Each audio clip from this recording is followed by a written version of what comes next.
I think one of the most powerful ways we can stop generational patterns is something we do every single day. And with me, it was eating. I am the first person in my family to live a plant based lifestyle. And I think it subconsciously is changing my family's patterns. And I'm here to talk about it today with you guys. So if you guys are interested in this video, then stay tuned. So today I want to talk about what it looks like for me to break a generational pattern in my family and what I have learned along the way. We've been born into a family that has traditions that have been passed down for generations and generations. It's kind of out of the norm to stop and question a tradition or what your family did for generations. But one thing I could tell you what I inherited was the American diet. As we know, the American diet is not the best for you. It creates inflammation in your body. Another thing I subconsciously inherited through my family was correlating holidays with food and a large amount of food. Now, I am Black, I'm African American. In a Black household, we are getting together for the major holidays and we are eating until we pass out. I started to question that. Why are we eating the foods we're eating? Why are we literally making a feast, like literally a feast of food on that particular day, and we are like engorging ourselves until we get the itis and fall asleep? So I questioned that for a long time, and just recently it started to hit me that this is not how I want to continue to live my life. I actually struggle with that like the past couple years with the holidays.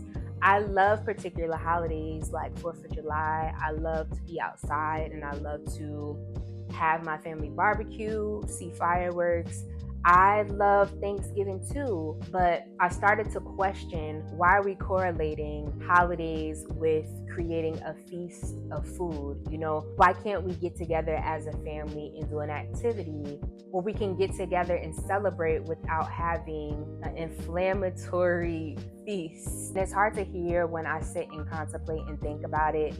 This is what I've subconsciously been taught through my family and through generations and generations. Not saying this is like the worst thing ever to have food over the holidays. Like, this was a tradition, but personally for me now, this is not how I want to correlate holidays or celebrations, is by bringing food that doesn't help us at all, that literally creates some of the issues that African Americans suffer, like diabetes and high blood pressure. And speaking of holidays, I used to be so like reluctant. And when I was vegetarian and I didn't have like meat and I would just have sides, they will look at you funny if you're just asking for a salad or if you're just asking for the sides. I had to be okay with changing my lifestyle and not having my family along with me.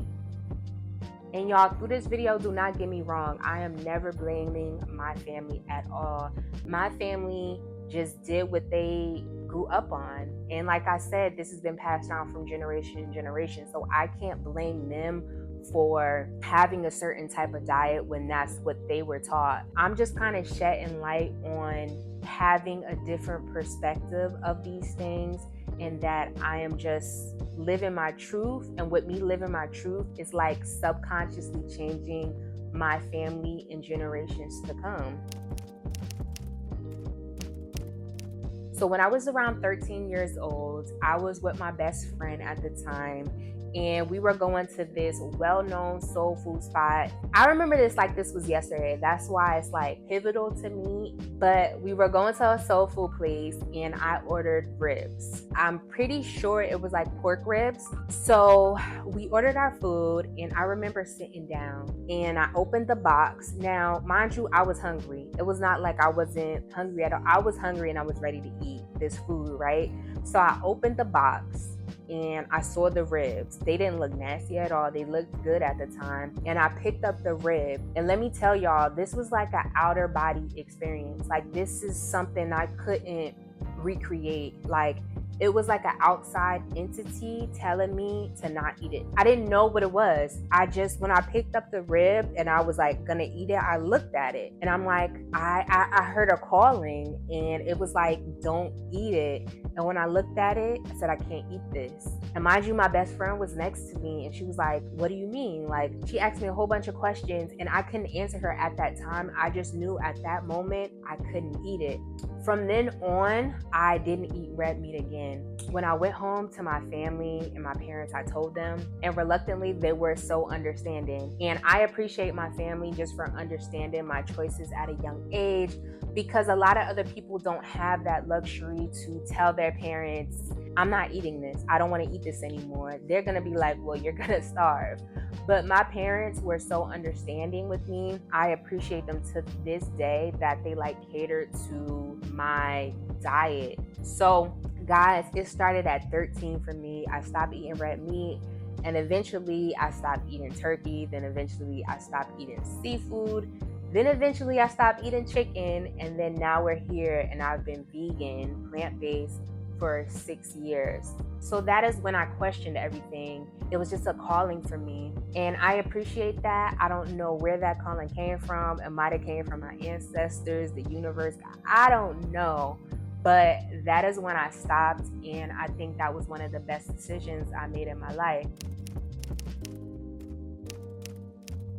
I want to pass down questioning everything you eat, like our grandmother's recipes passed down from generation to generation. And hey, this is what I'm gonna make because this just has been in my family for a long time. Substitute an ingredient for a more healthier option. We had these recipes for generations, but our family also passed down diabetes and high blood pressure. And I want to alter these things just to have you questioning why we eat the way we eat and what can I change. Another thing I want to pass down is do your research. I think one thing that changed in my lifestyle since I became plant-based is reading the ingredients on everything I buy. And my rule of thumb is if you can't pronounce it or you don't know what the ingredients is, don't buy it. Literally, when I pick up something at the grocery store, I'm flipping it to the back. I'm flipping it to the back and I'm reading the ingredients. So sometimes the generational curse isn't the food, it's the lack of questioning. I come across a lot of people that just say,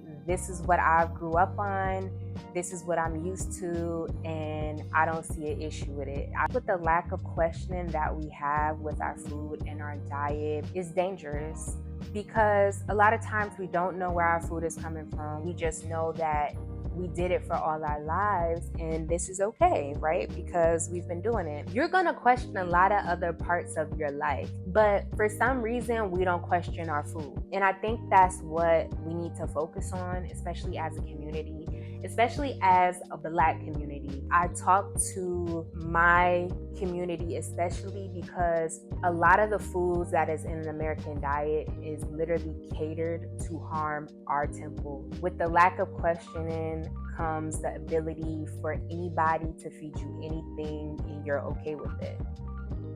And honestly, my goal is to not have my family eat the way I do. My goal is to give them enlightenment of my lifestyle. And maybe one of my family members will join me in that direction.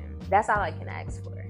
I'm curious to know in your family, what is a tradition or what is something that's passed down in your family that you stop and question, and something that you can make healthier in your family patterns.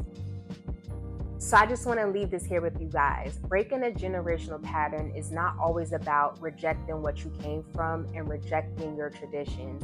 It's about taking your tradition or your pattern and taking out what's good for you, what's good for your body, leaving what is not serving you, and deciding what you're going to carry forward in the future generations.